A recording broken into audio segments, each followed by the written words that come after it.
What's going on, everybody? I'm Quest for Nostalgia, a YouTube content creator, and I stream variety games over on Twitch. I hate long intros, so let's get into it. So clearly here I'm talking about PlayStation. So with that, what I want to talk about is this shift of having exclusive titles go over to the PC. We've had things like Horizon Zero Dawn, Days Gone, God of War has just been listed on Steam, and it seems like there's got to be more of a move to bring PlayStation exclusives over there. I want to know what your opinions are on this matter, whether you think it's a good thing or a bad thing. For me, I honestly don't think it's that good of a idea unless it is things that have been exclusive on PlayStation for a while and then trickle over to PC after a good while.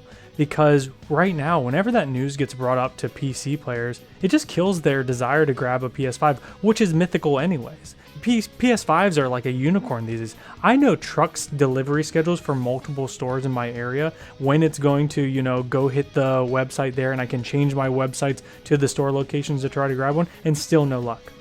You have to go to PlayStation's website to even hope for a chance to get on a list to then hope to get an email. That's ridiculous. Absolutely ridiculous. So PC players, if they're like, oh, well, these exclusive titles are going to come over to PC, they don't even need to play that game. They have their own struggles with GPUs, but they've already been able to play games better on the PC than, say things like the PS4. When you look at things like Dark Souls 3 and whatnot, they play so much smoother, and a lot of titles that are on both platforms, they do better over there. Any of my friends that I've mentioned this to have been like, well, yeah, I would just grab it on PC. Why would I go grab it on PlayStation? Of course, there's always going to be sales of the console, it being a $500 price point. If you can find one, then yeah, the home is going to get one. There's always going to be families that's going to be a more affordable, step into gaming as opposed to building PCs. But still, kids are loving PCs. I mean, it is just booming, with things with, micro centers, like lines out the doors, and all these people are building their own PCs.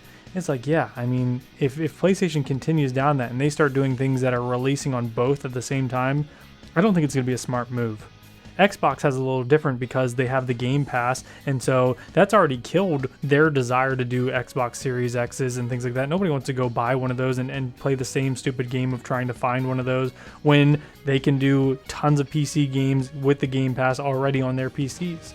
Xbox makes a lot of money on those subscriptions, and PlayStation will have to, unravel something like that as well that does something similar to a Game Pass if they're going to push to go towards PC as well, because otherwise they're going to lose their PS Now and PS Plus subscriptions, and they're going to lose a lot of money. PlayStation already is losing money when they make these consoles very affordable because they're banking on PS Plus and PS Now subscriptions to kind of pad that. But when these consoles aren't coming out, and if people start to go to PC, they're going to get none of that. No console sales, no PS Plus, no PS Now. Yeah, will they make sales for the game on Steam for, re-releasing Uncharted? But that's not going to be near the money that they would make for the actual subscriptions over time.